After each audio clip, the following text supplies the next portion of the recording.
Langsung saja implementasi kebijakan pendidikan.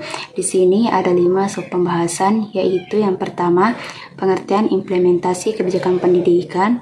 Yang kedua, implikasi dan tahap implementasi pendidikan. Yang ketiga, model implementasi kebijakan pendidikan. Yang keempat, pendekatan implementasi kebijakan pendidikan. Dan yang kelima, faktor-faktor penentu implementasi kebijakan pendidikan. Langsung saja, yang pertama pengertian implementasi kebijakan pendidikan. Sebelum kita mengetahui apa itu implementasi kebijakan pendidikan, terlebih dahulu kita harus mengetahui apa itu implementasi, apa itu kebijakan, dan apa itu kebijakan pendidikan. Kebijakan pendidikan, implementasi menurut Masmania dan Sebastian adalah pelaksanaan keputusan kebijakan dasar, biasanya dalam bentuk undang-undang, namun dapat pula berbentuk perintah atau keputusan eksekutif yang penting atau keputusan badan peradilan. Selanjutnya, menurut Friedrich, kebijakan adalah satu tindakan yang mengarah pada tujuan yang diusulkan oleh seseorang, kelompok, atau pemerintah dalam lingkungan tertentu. Sedangkan yang dimaksud dengan kebijakan pendidikan merupakan keseluruhan proses dan hasil perumusan langkah-langkah strategis pendidikan yang dijabarkan dari visi misi pendidikan dalam rangka untuk mewujudkan tercapainya tujuan pendidikan dalam suatu masyarakat untuk suatu kurun waktu tertentu. Berdasarkan definisi tersebut, dapat disimpulkan bahwa implementasi kebijakan pendidikan merupakan salah satu aktivitas dalam proses kebijakan yang menentukan sebuah kebijakan bersentuhan dengan stakeholder pendidikan serta dapat diterima oleh masyarakat. Yang kedua, implikasi dan tahap implementasi kebijakan pendidikan. Implikasi adalah suatu akibat yang muncul atau terjadi karena suatu hal.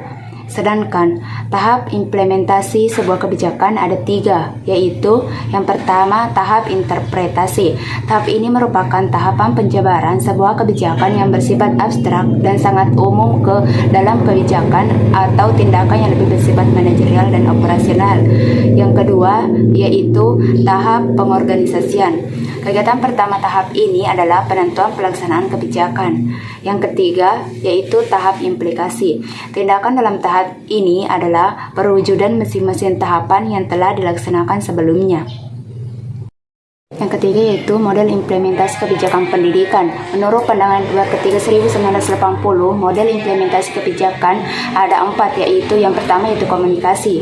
Untuk menjalankan komunikasi yang baik diperlukan adanya 3 hal, yaitu penyaluran yang baik agar menghasilkan implementasi yang baik pula, adanya kejelasan yang diterima oleh pelaksana kebijakan sehingga tidak membingungkan dalam pelaksanaan kebijakan, dan adanya konsistensi yang diberikan dalam pelaksanaan kebijakan. Kemudian yang kedua yaitu sumber daya. Dalam implementasi kebijakan harus ditunjang oleh sumber daya, baik sumber daya manusia, materi, dan metode. Kemudian yang ketiga yaitu disposisi. Suatu disposisi dalam implementasi harus memiliki sikap yang dimiliki oleh implementer kebijakan seperti berkomitmen, kejujuran, komunikatif, cerdik, dan sifat demokratis. Kemudian yang keempat yaitu struktur birokrasi. Organisasi menyediakan peta sederhana untuk menunjukkan secara umum kegiatan-kegiatannya dalam jarak dari puncak menunjukkan status relatifnya. Struktur organisasi yang terlalu panjang akan cenderung melemahkan pengawasan dan akhirnya menyebabkan aktivitas organisasi tidak fleksibel. Yang keempat yaitu pendekatan implementasi kebijakan pendidikan. Pendekatan mengenai implementasi kebijakan pendidikan meliputi yang pertama yaitu pendekatan struktural. Secara umum dapat dikenali bahwa struktur yang bersifat organis sangat relevan untuk implementasi kebijakan pendidikan. Yang kedua yaitu pendekatan prosedural dan manajerial. Pendekatan prosedural struktural dianggap relevan untuk proses implementasi kebijakan pendidikan, namun tidak begitu penting untuk mengembangkan proses dan prosedur yang tepat. Yang ketiga yaitu pendekatan perilaku.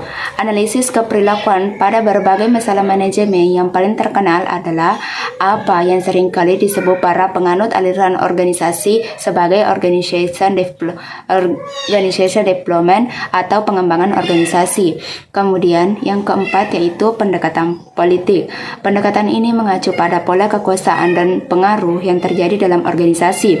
Asumsi dasarnya tidak lepas dari proses kekuasaan yang terjadi dalam keseluruhan proses kebijakan. Yang kelima yaitu faktor-faktor penentu implementasi kebijakan pendidikan. Menurut Van Meter dan Van Hart 1975, ada 6 faktor yang mempengaruhi kinerja implementasi, yakni yang pertama yaitu standar dan sasaran kebijakan. Setiap kebijakan publik harus mempunyai standar sehingga suatu sasaran kebijakan jelas dan terukur. Kemudian yang kedua yaitu sumber daya. Dalam suatu implementasi kebijakan perlu dukungan sumber daya, baik sumber daya manusia, sumber daya materi, maupun sumber daya metode. Kemudian yang ketiga yaitu hubungan antar organisasi. Dalam banyak program implementasi kebijakan, sebagai realitas dari program kebijakan perlu hubungan yang baik antar instansi yang terkait, yaitu dukungan komunikasi dan koordinasi. Yang keempat yaitu karakteristik agen pelaksana. Dalam suatu implementasi kebijakan, agar mempunyai keberhasilan maksimal, harus diidentifikasikan dan diketahui karakteristik agen pelaksanaannya. Kemudian yang kelima yaitu disposisi implementer. Dalam implementasi kebijakan sikap atau disposisi implementer ini dibedakan menjadi 3 hal, yaitu respon implementer terhadap kebijakan, kondisi yakni pemahaman terhadap kebijakan yang telah ditetapkan, dan intens disposisi implementer. Kemudian yang keenam yaitu kondisi lingkungan sosial, politik, dan ekonomi. Variabel ini mencakup sumber daya ekonomi lingkungan yang dapat mendukung keberhasilan implementasi kebijakan. Mungkin itu saja pemaparan materi dari saya. Lebih dan kurangnya mohon dimaafkan. Akhirul kalam, wabillahi taufiq wal hidayah. Assalamualaikum warahmatullahi wabarakatuh.